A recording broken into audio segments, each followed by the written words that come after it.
Good evening दोस्तों। देवभूमि उत्तराखंड में आप सभी का स्वागत है। दोस्तों, आज हम आधुनिक उत्तराखंड का इतिहास शुरू करेंगे और आधुनिक उत्तराखंड का इतिहास पढ़ने से पूर्व हम सबसे पहले एक पृष्ठभूमि तैयार करेंगे ताकि आपको जो आधुनिक उत्तराखंड का इतिहास है उसे समझने में प्रॉब्लम ना हो। तो देखिए, सबसे पहले हम आधुनिक उत्तराखंड के इतिहास से पूर्व क्या करेंगे, प्राचीन इतिहास और मध्यकालीन इतिहास की कुछ जो विशेष तथ्य हैं उन पर चर्चा करेंगे। ठीक है, तो अगर हम बात करें उत्तराखंड का जो प्राचीन इतिहास है वो कब से शुरू माना जाए, तो बेसिकली जो हमारा भारतीय इतिहास है वो ऋग्वैदिक काल से प्रारंभ माना जाता है। ठीक है, हालांकि उससे पीछे की घटनाएं भी हैं, लेकिन जो मेनली है वो ऋग्वैदिक काल से, क्योंकि वहीं से लिखित साक्ष्य हमें मिलते हैं। ठीक है, अगर हम उत्तराखंड के इतिहास की बात करें तो कुछ लिखित साक्ष्य इसमें भी मिलते हैं हमारे। ठीक है, जिसमें कुलिन वंश का नाम महाभारत काल में, रामायण में इस तरह से मिलता है, लेकिन वहाँ से प्रश्न तो नहीं आते हैं। तो जिन पर प्रश्न आते हैं हम उनकी चर्चा करते हैं। तो देखिए, कुलिन वंश से 3 पॉइंट काफ़ी महत्वपूर्ण हैं, तो उन 3 पॉइंटों पर चर्चा करेंगे। बेसिकली देवभूमि उत्तराखंड का जो टारगेट है वो प्रत्येक टॉपिक से 3 पॉइंट कवर कराने हैं। ठीक है, और वो 3 पॉइंट ऐसे होंगे जो एग्जाम पर आते हैं, हम फालतू बातों पर डिस्कशन नहीं करेंगे। ठीक है, चलिए, तो कुलिन वंश के 3 पॉइंट जान लीजिए क्या है कुलिन वंश। ठीक, तो कुलिन वंश के 3 पॉइंट हैं। पहला पॉइंट तो ये है कि ये प्रथम राजनीतिक वंश था। ठीक है, प्रथम राजनीतिक वंश था, प्रथम राजनीतिक वंश। फिर दूसरा, इस प्रथम राजनीतिक वंश का सर्वाधिक शक्तिशाली शासक कौन था, तो अमोघभूति था। ठीक है, इसके टाइम पीरियड की हम बात नहीं करेंगे। ठीक है, टाइम पीरियड अगर आपको पढ़ना है तो आप हमारी वेबसाइट पर आ सकते हैं और बस आपको गूगल में कुलिन वंश डालना है, जो सबसे पहला पेज ओपन हो जाएगा वही देवभूमि उत्तराखंड का। आप विस्तार पूर्वक कुलिन वंश का पूरा इतिहास पढ़ सकते हैं। किसी बुक में भी इतना इतिहास नहीं दिया है। ठीक है, मैंने बहुत सारी किताबों से एकत्रित करके उस इतिहास को लिखा है। चलिए, तो यहाँ 3 पॉइंटों की बात कर रहे हैं। तो प्रथम राजनीतिक वंश कौन सा है, कुलिन वंश। इसका सबसे प्रतापी शासक कौन है, अमोघभूति है। और यहाँ सिक्के प्राप्त हुए हैं। ठीक है, कुलिन वंश के सिक्के प्राप्त हुए हैं, सिक्के प्राप्त हुए हैं और 3 प्रकार के सिक्के प्राप्त हुए हैं। 3 प्रकार के सिक्के कौन से हैं, एक तो अल्मोड़ा प्रकार है और दूसरा प्रकार कौन सा है, तो अमोघभूति प्रकार। अमोघभूति प्रकार, इसके सर्वाधिक सिक्के प्राप्त हुए हैं, इसलिए ऐसा माना जाता है कि अमोघभूति जो है कुलिन वंश का सर्वाधिक प्रतापी शासक होगा। और अंतिम जो है छत्रेश्वर प्रकार।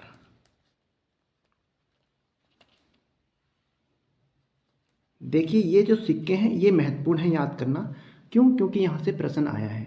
प्रश्न एक बार ऐसा आया था कि बताइए निम्नलिखित में से किस वंश के अपने सिक्के नहीं छपवाए थे। तो ऑप्शन में दिया था कुलिन वंश, चंद वंश, गढ़वाल वंश। ठीक है, और ब्रिटिश। ठीक, तो यहाँ पर जो सिक्के नहीं छपवाने वाले थे वो चंद थे। चंदों ने क्या किया था, दूसरे राजाओं के जो सिक्के थे अपने राज्य में अपना लागू किए थे, लेकिन कुलिन वंश के अपने सिक्के थे, गढ़वाल में भी थे और सॉरी। ठीक है, तो यहाँ पे कुलिन वंश के जो 3 पॉइंट हैं ये इंपॉर्टेंट हैं, आप इनको कवर करिएगा। फिर कुलिन वंश के बाद इसके बाद एक वंश आता है पौरव वंश। तो पौरव वंश के बारे में भी आप 3 ही पॉइंट याद रखें। पहली बात, ये किसके समकालीन था, तो यह जो वंश था वो गुप्तों के समकालीन था। ठीक है, तो गुप्तों के समकालीन था, गुप्त के समकालीन। और फिर दूसरा पॉइंट क्या हो जाएगा, अगर ये गुप्तों के समकालीन था तो कहीं ना कहीं इसकी जो राजनीतिक व्यवस्था थी गुप्तों की व्यवस्था पर आधारित थी। ठीक है, तो गुप्तों पर आधारित थी और इसे पर्वताकार वंश भी कहा जाता था। पर्वताकार वंश भी कहा जाता था। पर्वताकार वंश क्यों कहा जाता था, क्योंकि इसका जो क्षेत्रफल था, ठीक है, इसके राज्य का जो क्षेत्रफल था वो गोलाकार क्षेत्र में था। ठीक है, इसलिए इसे पर्वताकार वंश कहा जाता। और इसका तीसरा पॉइंट है, क्योंकि ये गुप्तों के प्रशासन से प्रभावित था, इसलिए इसके शासनकाल में सर्वप्रथम अगर उत्तराखंड में कहीं पर मंत्रिमंडल की स्थापना की गई थी या मंत्री परिषद की स्थापना की गई तो पौरव वंश में। ठीक है, तो ये पौरव वंश के 3 पॉइंट, आपको केवल 3 पॉइंट लेकर ही चलने हैं। अगर क्वेश्चन फंसाता है तो वो यहीं से फंसाता है। ठीक है, फिर इसके बाद देखिए पौरव वंश के बाद कत्यूरी वंश आता है। कत्यूरी वंश को हम कार्तिकेयपुर वंश के भी नाम से जानते हैं। दरअसल जो कत्यूरी वंश है ये तो बाद में इसका नाम पड़ता है, उससे पहले इसका नाम कार्तिकेयपुर होता है। ठीक है, कार्तिकेयपुर क्यों होता है? क्योंकि कार्तिकेयपुर एक जगह है, जोशीमठ में एक जगह थी कार्तिकेयपुर।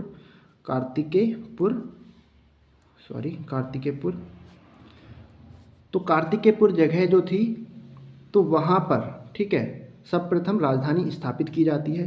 तो कार्तिकेयपुर राजधानी कौन स्थापित करता है? तो इसका जो प्रथम राजा होता है बसंत देव, तो यही राजधानी स्थापित करता है। ठीक है, इसके बाद एक राजा आता है नरसिंह देव, ये राजधानी चेंज कर देता है और बागेश्वर स्थानांतरित कर देता है। बागेश्वर में कहाँ? कत्यूरी घाटी में। तो कत्यूरी घाटी में स्थापित कर देता है। तो इनकी जो प्रथम राजधानी है, आप प्रथम राजधानी को याद रखिएगा। राजधानी की बात करें तो सबसे पहली राजधानी कहाँ पर है इनकी? जोशीमठ। ठीक है, जोशीमठ कहाँ पर है? चमोली में है। और दूसरी राजधानी, ठीक है, ये प्रथम राजधानी है, दूसरी राजधानी कौन सी हो जाएगी इनकी? बागेश्वर कत्यूर घाटी में। ठीक है, बैजनाथ भी कहा जाता है। तो यहाँ 2 पॉइंट ये हो गए। और तीसरा इसका जो पॉइंट रहेगा, वैसे तो कत्यूरी के बारे में बहुत कुछ है जानने को, लेकिन आप 3 पॉइंट याद करने हैं। तो राजधानी को याद रखना, बसंत देव को याद रखना, और तीसरा पॉइंट इसका जो अंतिम राजा था वो ब्रह्मदेव को याद रख सकते हो। ठीक है, ब्रह्मदेव को, कत्यूरी वंश का अंतिम राजा ब्रह्मदेव को कहा जाता है। चलिए, अब कत्यूरी वंश तो समाप्त हो जाता है। इसके बाद जो वंश आते हैं वो आते हैं आपके चंद वंश और गढ़वाल का परमार वंश।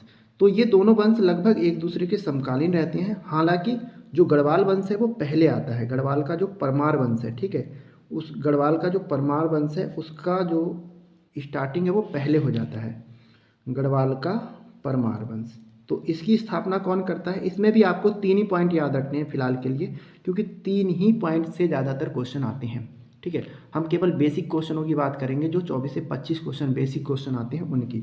तो गढ़वाल का परमार वंश, इसका जो संस्थापक था, ठीक है, संस्थापक की बात करेंगे तो कनकपाल था, कनकपाल। और राजधानी कहाँ बनाई थी इसने? तो दूसरा पॉइंट हो जाएगा इसकी राजधानी।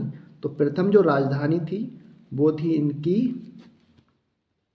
चांदपुरगढ़, ये भी चमोली में थी। ठीक है, चांदपुरगढ़। उसके बाद एक राजा आता है अजयपाल। अजयपाल जो राजधानी स्थानांतरित करता है पहले देवलगढ़ और फाइनली अंत में श्रीनगर। और श्रीनगर एक लॉन्ग टाइम तक इनकी राजधानी बनी रहती है, श्रीनगर। ठीक है, तो आपको 2 पॉइंट, एक तो कनकपाल याद रखना है, एक इनकी राजधानी याद रखना है। ठीक है, एक इनका अंतिम राजा, गढ़वाल का जो अंतिम राजा होता है वो कौन होता है? तो वो होता है मानवेंद्र शाह।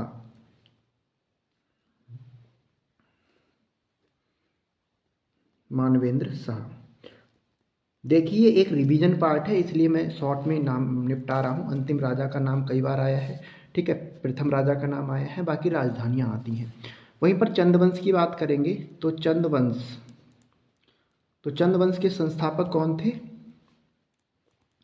तो संस्थापक थे सोमचंद। और इनकी जो प्रथम राजधानी थी वो चंपावत में थी। ठीक है, राजधानी कहाँ थी? चंपावत में थी। आप इस यहाँ पर अगर आपको ये पहले से पढ़ रखा है तो आप स्किप कर सकते हैं, फॉरवर्ड कर सकते हैं, आगे आपको आधुनिक उत्तराखंड का इतिहास मिलेगा। ठीक है, चंपावत थी। और तीसरी चीज़ इनकी जो सबसे महत्वपूर्ण था, अंतिम राजा। अच्छा, चंपावत के अलावा इनकी राजधानी कहाँ थी? अल्मोड़ा। दूसरी राजधानी अल्मोड़ा आलमनगर में भी थी। ठीक है, अल्मोड़ा, इसका प्राचीन नाम आलमनगर है।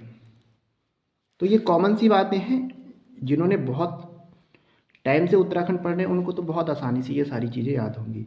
और जो फर्स्ट टाइम पढ़ रहा है तो ये पॉइंट भी अगर पढ़ के चला जाए और आधुनिक उत्तराखंड का इतिहास पढ़ के चले जाए तो आई थिंक इतिहास से 7 से 8 क्वेश्चन आते हैं, आप 5 से 6 क्वेश्चन कर जाओगे।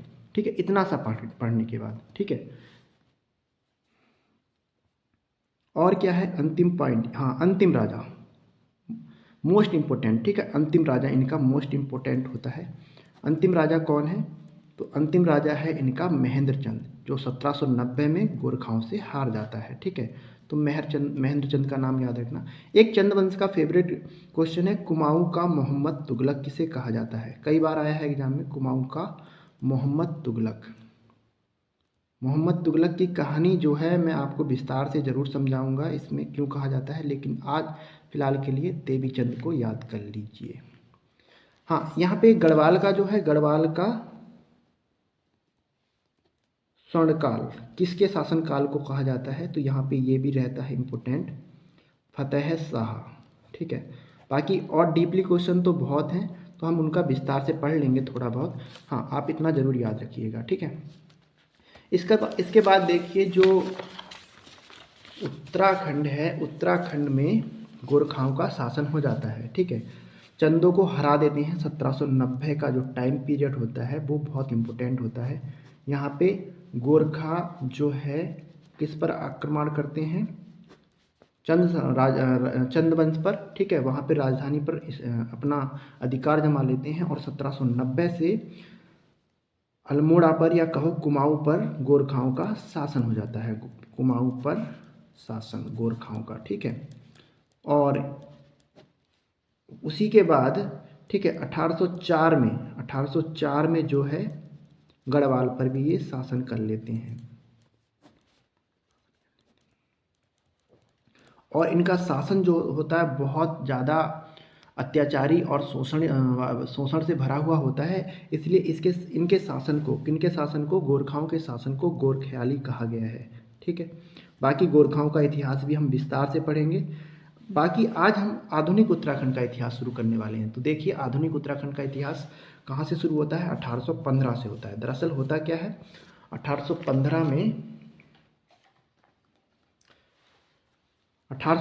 में क्योंकि ये गोरखा जो होते हैं ये अपना साम्राज्य का लगातार विस्तार कर रहे होते हैं। ठीक है, लगातार विस्तार करने से अंग्रेजी सेना परेशान हो जाती है और अंग्रेजी सेना जब परेशान होती है तो इनको हराना ज़्यादा अच्छा समझती है। ठीक है, तो क्या होता है इसी दौरान जो टिहरी राजवंश का या कहो गढ़वाल का जो राजा होता है सुदर्शन शाह, ठीक है, वो कहीं ना कहीं युद्ध से बचते हुए बरेली की तरफ चला जाता है और उस दौरान वो ब्रिटिश कमिश्नर से मदद लेता है। ठीक है, और वो कहता है कि सर हमारा राज्य हमें वापस दिला दीजिए। तो उस दौरान ब्रिटिश भी कहते हैं कि हम आपका राज्य तो दिला देंगे, लेकिन आप हमें उसके बदले में क्या दोगे?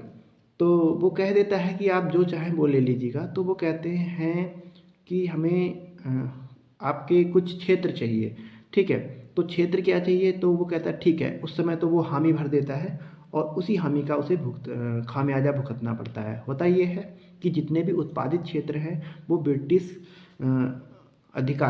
जो अंग्रेजी जो कमिश्नर होते हैं वो ले लेते हैं। जैसे उत्पादित क्षेत्रों की बात करें तो देहरादून, हरिद्वार, पौड़ी, ये सभी क्षेत्र जो है ब्रिटिश के पास चले जाते हैं। अब बचता क्या है? जो अनुपजाऊ क्षेत्र होते हैं, चमौली, उत्तरकाशी, टिहरी, तो ये जो क्षेत्र हैं ये किसके पास चले जाते हैं? टिहरी सुदर्शन शाह के पास चले जाते हैं। ठीक है, चलिए अब गोरखाओं को ये हराते कैसे हैं? तो जब इनका अनुबंध हो जाता है उसके बाद जो ब्रिटिश सेना है वो गोरखाओं पर 4 स्थानों से अटैक करती है। एक देहरादून से, एक काली कुमाऊं से, ठीक है, और दूसरा इधर यूपी पीलीभीत साइड से और उधर बिहार से। ठीक है, तो इन 4 जगहों से अटैक करती है। जो सबसे पहले अटैक करती है वो देहरादून में, ठीक है, देहरादून से खलंगा नामक स्थान से अटैक करती है और वहाँ पर जो गोरखा सेना का जो नेतृत्व कर रहे होते हैं वो अमर सिंह थापा कर रहे होते हैं।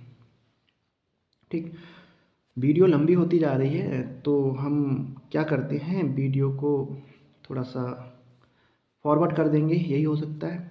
चलिए, तो अब यहाँ से अटैक करने के बाद युद्ध चलता है और युद्ध में जाहिर सी बात है अंग्रेजी सेना जो है वो चालाक होते हैं, तो वो गोरखा सैनिकों को हरा देते हैं। आसानी से नहीं हरा पाते, हराने में उन्हें काफ़ी संघर्ष करना पड़ता है, हालांकि हरा देते हैं। और 1815 में एक संधि होती है, संगोली की संधि, जिसके तहत उत्तराखंड की भूमि से छोड़ जाने को कहा जाता है गोरखाओं को। तो पहले तो वो मान जाते हैं और एग्री कर लेते हैं, लेकिन बाद में इसको उल्लंघन कर देते हैं, संधि तोड़ देते हैं, और एक बार पुनः अंग्रेज और गोरखाओं के बीच युद्ध होता है। और उस युद्ध के दौरान, ठीक है, एक बार जो गोरखा होते हैं पुनः हार जाते हैं। इस तरह से 1815 में उत्तराखंड पर ब्रिटिशों का अधिकार हो जाता है। और ब्रिटिश का अधिकार होने के बाद क्या किया जाता है, ब्रिटिश कुमाऊं कमिश्नरों को नियुक्त किया जाता है। तो यहीं से अब स्टार्ट करते हैं उत्तराखंड का आधुनिक इतिहास, क्योंकि भारत में आधुनिक इतिहास 1600 ईस्वी से शुरू होता है, जहाँ पर ब्रिटिश जो कंपनी होती है ईस्ट इंडिया कंपनी, वो भारत पर आई होती है। इसके अलावा उत्तराखंड में ब्रिटिश लोग कब आते हैं, तो 1815 में आते हैं, ठीक है। और कब तक, 1947 तक, जब तक भारत आज़ाद नहीं होता तब तक रहते हैं। उस दौरान जो ब्रिटिश कमिश्नर हैं, ठीक है, ये भाग पहला है, इसमें बहुत सारे भाग आने वाले हैं, ठीक है। उत्तराखंड का आधुनिक इतिहास लगभग 6 से 7 भाग रहेंगे, तो आप विस्तारपूर्वक ध्यान से देखिएगा। चलिए, ब्रिटिश कुमाऊं कमिश्नर, तो अब जब इनका अधिकार हो जाता है उत्तराखंड पर, तो ये क्या करते हैं, कमिश्नरों की नियुक्ति करते हैं। तो टोटल जो ब्रिटिश काल के टाइम में जो कमिश्नर नियुक्त किए जाते हैं वो 23 किए जाते हैं, ठीक है। अब 23 कमिश्नरों में जो 3 पॉइंट मुख्य हैं वो आपको ये याद रखने हैं कि कुमाऊं का प्रथम ब्रिटिश कमिश्नर कौन होता है। तो कुमाऊं का प्रथम ब्रिटिश कमिश्नर ई गार्डनर होता है। फिर कुमाऊं का अंतिम, क्योंकि पहला याद रखना होता है और अंतिम याद रखना होता है, तो कुमाऊं का अंतिम ब्रिटिश कुमाऊं कमिश्नर, ठीक है, अंतिम ब्रिटिश कुमाऊं कमिश्नर की बात कर रहे हैं यहाँ पर, ठीक है, अंतिम ब्रिटिश। तो यहाँ पे डब्ल्यू फिनेले, जो अंग्रेजी कमिश्नर होता है वो डब्ल्यू फिनेले होता है, ठीक है। डब्ल्यू फिनेले लगभग 1942 से 1947 तक रहता है। इसके अलावा कुमाऊं का जो प्रथम व अंतिम भारतीय कमिश्नर होता है वो के.एल. मेहता होता है। तो देखिए, अंतिम व प्रथम, तो कुमाऊं का प्रथम भारतीय कमिश्नर जो है वो के.एल. मेहता है, और यही अंतिम होता है, जो ब्रिटिशों द्वारा चुना गया होता है वो अंतिम होता है। हालांकि अभी भी कुमाऊं में भारतीय कमिश्नर व्यवस्था लागू है। अगर बात करें कुमाऊं मंडल के वर्तमान कमिश्नर कौन है, तो यहाँ पर हमारे दीपक रावत जी हैं, ठीक है। चलिए, अब हम बात करेंगे महत्वपूर्ण बिंदुओं पर जो अक्सर एग्जाम में आते हैं। तो हम पहले कमिश्नर की बात करेंगे। हमने देखा, ठीक है, जो कुमाऊं का प्रथम ब्रिटिश कमिश्नर था ई गार्डनर था। मोस्ट इंपॉर्टेंट है, ठीक है, बहुत बार एग्जाम में आया है और ये कॉमन क्वेश्चन है। अब इसके लिए आपको कन्फ्यूजन नहीं होना है कि कौन हो सकता है। चलिए, अब ई गार्डनर की हम प्रत्येक कमिश्नर की 3 बातें जरूर देखेंगे, और 23 के 23 कमिश्नरों को पढ़ने की ज़रूरत नहीं है। हम मैक्सिमम 10 से 11 कमिश्नरों के बारे में पढ़ेंगे, और वहीं से क्वेश्चन आने की संभावना है, इसके अलावा कहीं नहीं। और अभी तक जो बताऊं तो केवल मात्र 6 कमिश्नरों से क्वेश्चन आए हैं। बाद के कमिश्नरों से तो फिर भी क्वेश्चन नहीं आए, लेकिन हम फिर भी एक्स्ट्रा नॉलेज लेके चलेंगे थोड़ी सी। ऐसा नहीं है कि इन फ्यूचर वाले टाइम में कोई क्वेश्चन आ जाए और फिर वो छूट जाए। चलिए, देखिए, 18 मिनट का ही वीडियो हुआ है, तो ऐसा नहीं कि बहुत ज़्यादा हो गया। अब ये जो पॉइंट है, आपकी पृष्ठभूमि तैयार हो चुकी है, तो आप बहुत जल्दी कवर कर ले जाओगे, ठीक है। तो देखिए, पहला जो कमिश्नर था 1815 में आया था, ठीक है, ई गार्डनर। ये 9 महीने के लिए आता है, और 9 महीने में, अब 9 महीने का कार्यकाल कितना ही होता है उसे पहले तो समझने में समय लगेगा, ठीक है।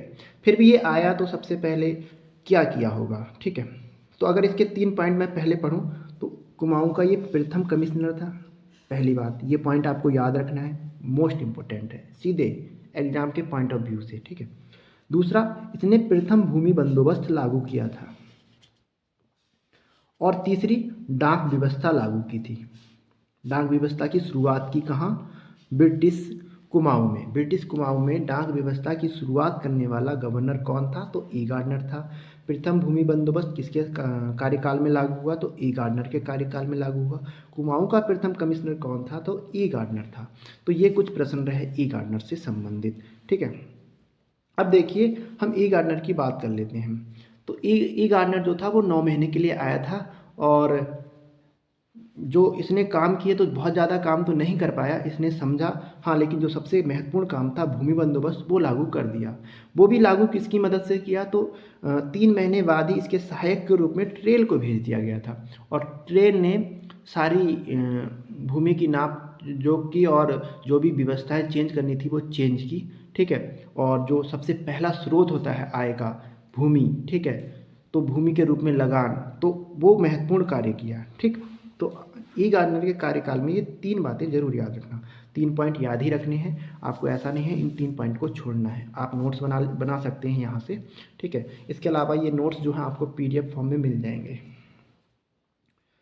दूसरे आए थे जॉर्ज विलियम ट्रेल। तो मैंने थोड़ी देर पहले ही कहा कि जॉर्ज विलियम ट्रेल जो है ई गार्डनर के ठीक 3 महीने बाद सहायक के रूप में आ गए थे और इन्होंने ही जो प्रथम भूमि बंदोबस्त था वो तैयार किया था। ठीक है, तैयार किया था लेकिन लागू गार्डनर से करवाया था। अंतिम साइन जो है गार्डनर के हुए थे।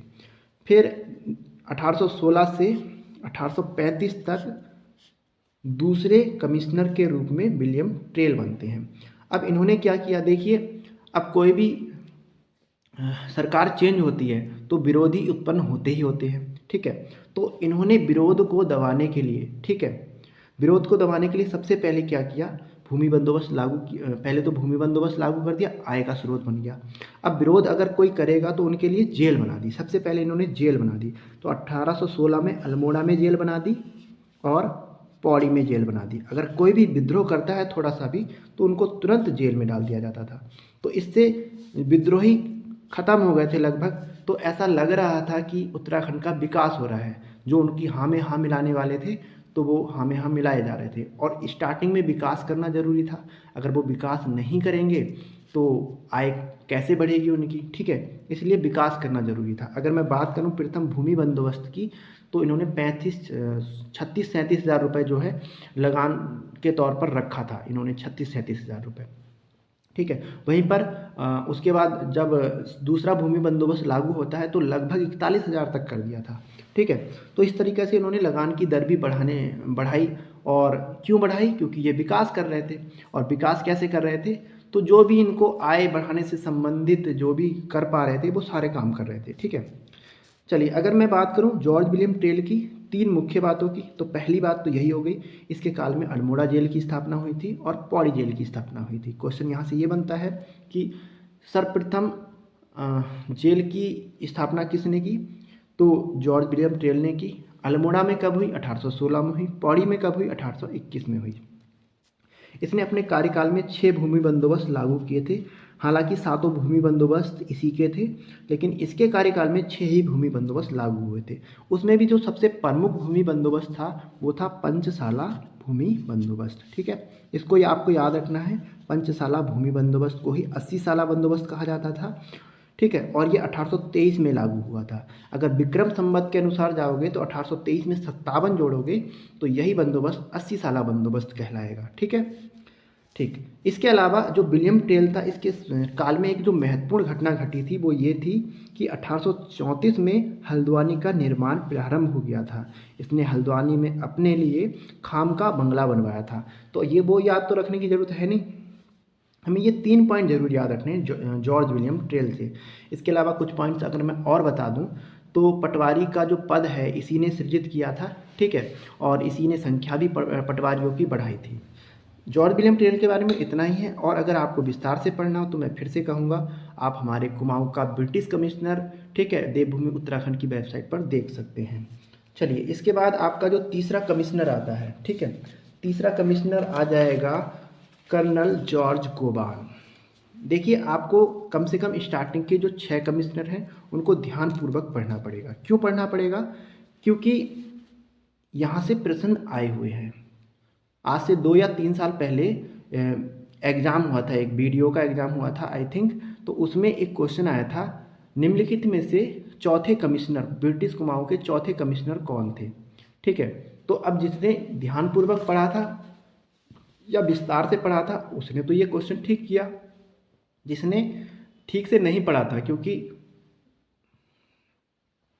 जो हमारी किताबें हैं, अगर आप BS नेगी देखोगे या फिर किताब देखोगे परीक्षा बाड़ी, तो उतना डिटेल में नहीं दिया है जितना देना चाहिए, और अगर दिया भी है तो कंसेप्ट क्लियर करके नहीं दिया है, ठीक है। इसलिए आप यहाँ से एक बार इसको ध्यान जरूर दीजिएगा। तीसरे जो कमिश्नर थे वो कर्नल जॉर्ज गोवान थे, और इनका कार्यकाल देखोगे तो 1836 से 1838, मात्र 2 साल का कार्यकाल था। अब 2 साल में ये क्या करेंगे, ठीक है। जैसे ई गार्डनर ज़्यादा कुछ नहीं कर पाए थे, ये भी कुछ नहीं कर पाए थे, तो इनका इतना ही याद रखना कि ये तीसरे कमिश्नर थे, ताकि आपको यहाँ से रिलेटेड कोई क्वेश्चन आ जाए, कमिश्नर से रिलेटेड कोई क्वेश्चन आ जाए तो वो गलत ना हो, ठीक है। चलिए, चौथे जो कमिश्नर हैं वो हैं जॉर्ज टॉमस लूसिंगटन। देखिए, मोस्ट इंपॉर्टेंट है ये भी, इनके 3 काम जरूर याद रखना। पहली बात तो ये चौथे कमिश्नर थे, ओके, ठीक है। इनका कार्यकाल 1838 से 1848, लगभग 10 सालों का था, ठीक है। इनके कार्यकाल में 20 साला बंदोबस्त लागू किया जाता है। 20 साला बंदोबस्त ये कब लागू किया जाता है, तो 1840, ठीक है। इनके 2 साल के कार्यकाल के बाद 1840 में लागू कर दिया जाता है। और इस बंदोबस्त की जो मुख्य विशेषता है वो खसरा सर्वेक्षण है, ठीक है। वैसे तो आपको इसके 3 ही पॉइंट याद रखने हैं, ये तो सब भूमि बंदोबस्त का एक पार्ट है। भूमि बंदोबस्त अलग पार्ट है, अगर आप उत्तराखंड का इतिहास पढ़ोगे तो आपको भूमि बंदोबस्त के बारे में अलग से पढ़ना पड़ेगा, ठीक है।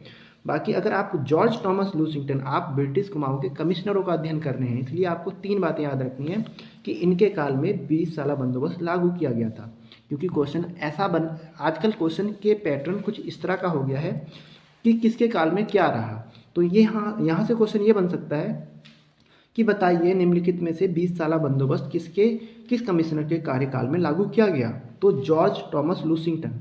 जबकि लागू करने वाला कौन था, तो बेटन था, ठीक है। ये बेटन का था, और इसकी मुख्य विशेषता खसरा सर्वेक्षण थी, ठीक है। खसरा, वही खसरा खतौनी जो होती है, अब जो आज के ज़माने में चल रही है, वही उसी प्रकार का था, ठीक है।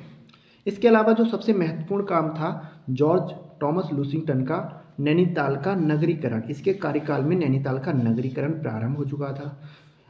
पी बैरन नामक एक यात्री था, ठीक है, अंग्रेजी यात्री था, उसने 1841 में नैनीताल की खोज की थी, ठीक।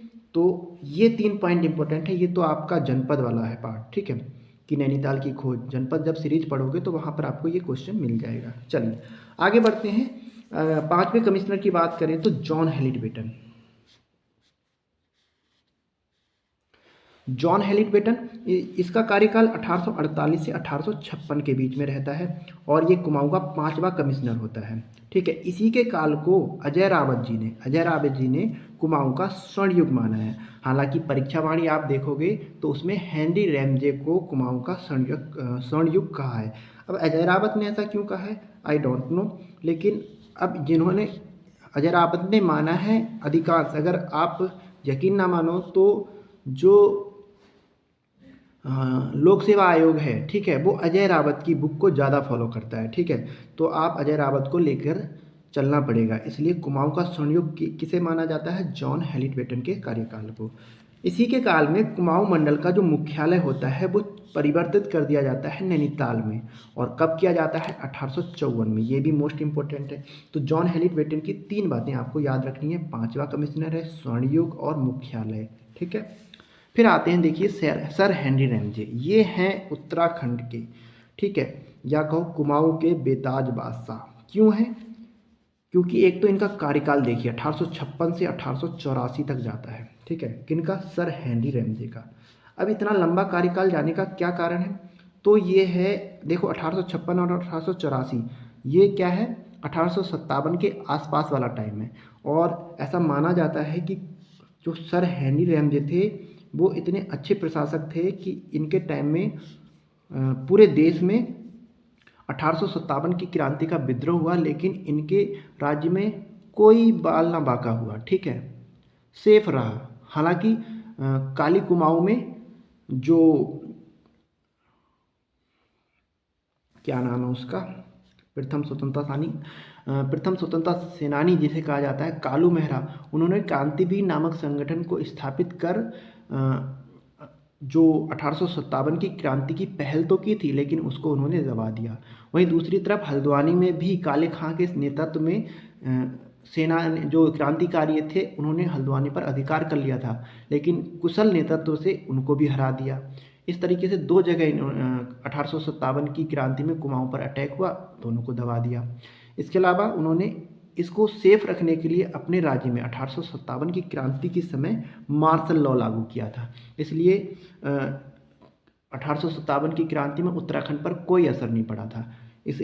तो इसका नेतृत्व देखते हुए सरकार ने इन्हें 28 वर्षों तक कुमाऊं का कमिश्नर नियुक्त किया। ठीक है, इसलिए इन्हें कुमाऊं का बेताज बादशाह कहा जाता है। ठीक है, कुमाऊं का पहला कॉलेज देखिए, कुमाऊं का पहला कॉलेज जो था वो रैमजे ने ही स्थापित किया था। और कब किया था? 1871 में किया था, और उसका नाम क्या था? रैमजे कॉलेज था। ठीक है, अल्मोड़ा में स्थापित किया था। इसके अलावा इन्होंने तराई इम्प्रूवमेंट की स्थापना की थी 1883 में। विकेट बंदोबस्त भी इन्हीं के कार्यकाल में लागू हुआ था 1863 में। विकेट बंदोबस्त को लाने वाले विकेट थे, और ये ऐसा बंदोबस्त था जो वैज्ञानिक पद्धति पर आधारित था, और ये नवा भूमि बंदोबस्त था। ठीक है, क्वेश्चन ऐसे भी आते हैं कि बताइए जो विकेट बंदोबस्त था वो कौन से नंबर का बंदोबस्त था? 9वां। या 9वां भूमि बंदोबस्त कौन सा था? तो विकेट बंदोबस्त था। जबकि 8वां कौन सा है? तो 8वां आपका 20 साला बंदोबस्त है। ठीक है, 5वां कौन सा? तो 5 साला भूमि बंदोबस्त था। ठीक, इस तरह से ये बंदोबस्त आए थे। चलिए, इसके बाद देखिए आपदा प्रबंधन का जो प्रथम प्रयास था। आप जानते हैं कि उत्तराखंड में आपदाएं आती रहती हैं, तो आपदा प्रबंधन का प्रथम प्रयास किसने किया? तो ये भी हेनरी रैमजे ने किया। तो कहीं ना कहीं बहुत अच्छे कार्य भी किए इन्होंने। ठीक है, और सबसे प्रमुख बात जब मैंने पहले डिस्कस किया, 1857 की क्रांति के समय कुमाऊं का कमिश्नर कौन था? तो हेनरी रैमजे था, और इसने मार्शल लॉ लागू किया था उत्तराखंड में, कुमाऊं में। क्लियर? ये रहा आपका हेनरी रैमजे, भी कंप्लीट हो गया।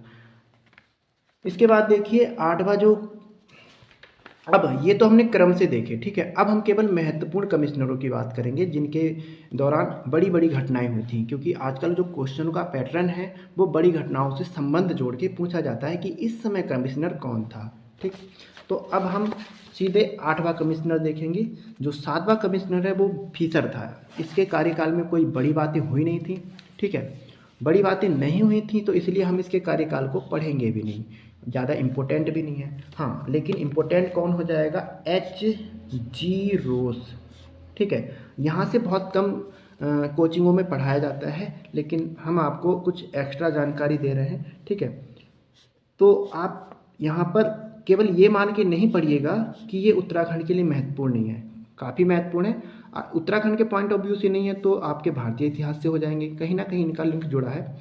तो कुमाऊं का 8वां कमिश्नर कौन था? H.G. रोज। क्वेश्चन यहाँ से ये बन सकता है कि भारतीय राष्ट्रीय कांग्रेस की स्थापना के समय कुमाऊं का कमिश्नर कौन था? तो H.G. रोज था। ठीक है, और भारतीय राष्ट्रीय कांग्रेस की स्थापना कब हुई? तो 1885 में हुई थी। A.O. ह्यूम ने की थी इसकी स्थापना। ठीक है, A.O. ह्यूम। इसके अलावा गढ़वाल राइफल्स की भी स्थापना इसी के कार्यकाल में हुई थी। गढ़वाल राइफल्स लैंसडाउन में। ठीक है, कब हुई थी? तो 4 मई 1887 को। नाम याद रखना, 4 मई 1887, मोस्ट इंपोर्टेंट है, कई बार क्वेश्चन में आया है। इसके बाद 15वां देखोगे तो J.S. कैंपबेल। ठीक है, तो J.S. कैंपबेल का कार्यकाल देखिए कब का है? 1906 से 1914। ये 15वें कमिश्नर थे। ठीक है, ये 15वें कमिश्नर थे। तो यहाँ पर बीच में जो कमिश्नर थे उनका कोई ज़्यादा रोल था नहीं, इसलिए मैंने उनको स्किप कर दिया। J.S. कैंपबेल देखो 1906 से 1914, काफ़ी महत्वपूर्ण घटनाएं यहाँ पर घटित हुई थी। जो एक घटना है 1906 में ग्लोगी परियोजना, जल विद्युत परियोजना का निर्माण पूरा किया गया था। ठीक है, और ये देश की सबसे पुरानी जल विद्युत परियोजना है। देश की सबसे पुरानी जल विद्युत परियोजना है, इसलिए इम्पोर्टेंट है। और ये किसके काल में बनी थी? तो J.S. कैंपबेल के कार्यकाल में पूर्ण हुई थी। इसके बाद देखो 1906 से 1912 में, 1912 में क्या हुआ था? अल्मोड़ा कांग्रेस की स्थापना की गई थी। ठीक है, बद्रीदत्त पांडे और हरिकृष्ण पंत, क्या नाम था उसका? पंत जी ने, हरगोविंद पंत जी ने अल्मोड़ा कांग्रेस की स्थापना की थी। ठीक है, इसके बाद 1914 में होम रूल लीग की स्थापना की गई थी। हालांकि ये जो 1914 है ये कन्फ्यूजन वाला पॉइंट है, क्योंकि अगर भारतीय होम रूल की देखेंगे तो वो 1916 में एनी बेसेंट और लोकमान्य तिलक द्वारा की गई थी। लेकिन ये 1914 में उत्तराखंड में पहले कैसे हो गई, आई थिंक ये पता नहीं कैसे इन्होंने किया है। अब सभी बुकों ने इसी को माना है और एक बार ये एग्ज़ाम में भी आया है, तो एग्ज़ाम में भी 1914 को ही माना है, तो आपको ये माननी पड़ेगी, ठीक है। फिर भी अगर 1914 ऑप्शन में नहीं होता है, अगर 1916 होता है तो वो 100% ठीक जाएगा। चलिए, और 1909 में एक ये इम्पोर्टेंट, यहाँ पे 3 पॉइंट के अलावा एक पॉइंट इम्पोर्टेंट ये है, कुमाऊँ गवर्नमेंट गार्डन की स्थापना कब की गई, तो ये 1909 में की गई थी, ठीक है। अब देखिए 16वें होते हैं ये पंसी विंटम। अब यहाँ से आपको याद करना पड़ेगा, एक तो आपको 1 2 3 4 6 तक याद करना है, यहाँ से 15 16 17 ये 3 जरूर याद करने हैं, क्योंकि यहाँ पे बहुत सारी महत्वपूर्ण घटनाएं घटी थी, ठीक है। पंसी विंडम, पी विंडम बोलते हैं इसको, ठीक है। इनका कार्यकाल 1914 से 1924 के बीच में रहा था। तो कुमाऊँ परिषद की स्थापना, इनके कार्यकाल के दौरान कुमाऊँ परिषद की स्थापना की गई थी 30 सितंबर 1916 को। इन्हीं के कार्यकाल में 1920 में असहयोग आंदोलन चला था गांधी जी के नेतृत्व में, ठीक है। 1 अगस्त 1920 को असहयोग आंदोलन चला था। और एक और बहुत बड़ा आंदोलन उत्तराखंड का, कुली बेगार प्रथा, इसका जो अंत हुआ था वो 14 जनवरी 1921 को बागेश्वर में सरयू नदी के किनारे हो गया था, ठीक। तो आपको ये घटनाएं घटित किस कमिश्नर के कार्यकाल में हुई, इस तरह से कभी क्वेश्चन ना पूछ ले, इसलिए आपको याद करना पड़ेगा। चलिए, अब जो 17वें हैं वो एनसी स्टिम्प हैं। इनका कार्यकाल 1925 से 1931 के बीच रहा। इनका महत्वपूर्ण इसलिए हो जाता है कि इनके कार्यकाल के दौरान ये 2-3 चीज़ें थी बहुत इंपॉर्टेंट हुई थी। गांधी जी ने कुमाऊँ की यात्रा की थी इन्हीं के कार्यकाल के दौरान, ठीक है, जून 1929 में, ठीक है। और पेशावर कांड, देखो बहुत बड़ी घटना है पेशावर कांड, इन्हीं के कार्यकाल में हुई थी 23 अप्रैल 1930 को।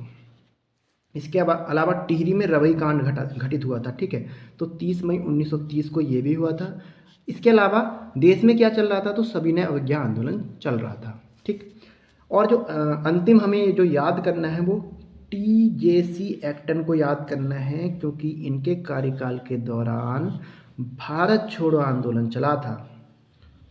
तो ये पूछ लिया जा सकता है कि भारत छोड़ो के आंदोलन के दौरान कुमाऊँ में ब्रिटिश कमिश्नर कौन थे, तो TJC एक्टन थे। अभी तक तो ऐसे क्वेश्चन नहीं पूछे गए हैं, फिर भी एक बार हल्का सा रीड करते चलना। इसके अलावा क्या फ़र्क पड़ता है अगर TJC एक्टन नहीं पूछा जाता है, आपको आपका रिवीजन मिल रहा है ना। भारत छोड़ो आंदोलन कब हुआ, 1942 में, यही तो पॉइंट पूछे जाते हैं, ठीक।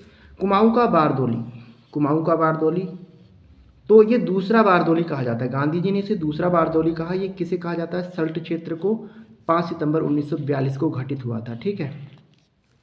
इसके अलावा गढ़वाल का बारदोली किसे कहा जाता है, तो गढ़वाल का बारदोली कहा जाता है गुज्जड़ू को, गुज्जड़ू, ठीक है, गुज्जड़ू। अभी जो हाल फिलहाल में ये कई बार 2 बार आ चुका है, ठीक है। और इसकी भी घटना भारत छोड़ो आंदोलन के दौरान घटित हुई थी, और भारत छोड़ो आंदोलन JC एक्टन के दौरान घटित हुआ था, ठीक है। लगभग 37 मिनट की वीडियो हो गई है। हो सकता है इसको मैं डिवाइड करके कर दूं, क्योंकि एक साथ इतनी बड़ी वीडियो कोई नहीं देखता है, हाँ, चाहे कितनी भी इम्पोर्टेंट हो जाए। तो 20-20 मिनट में आपको ये वीडियो मिल जाएगी, ठीक है। धन्यवाद, आपने ये वीडियो पूरी देखी।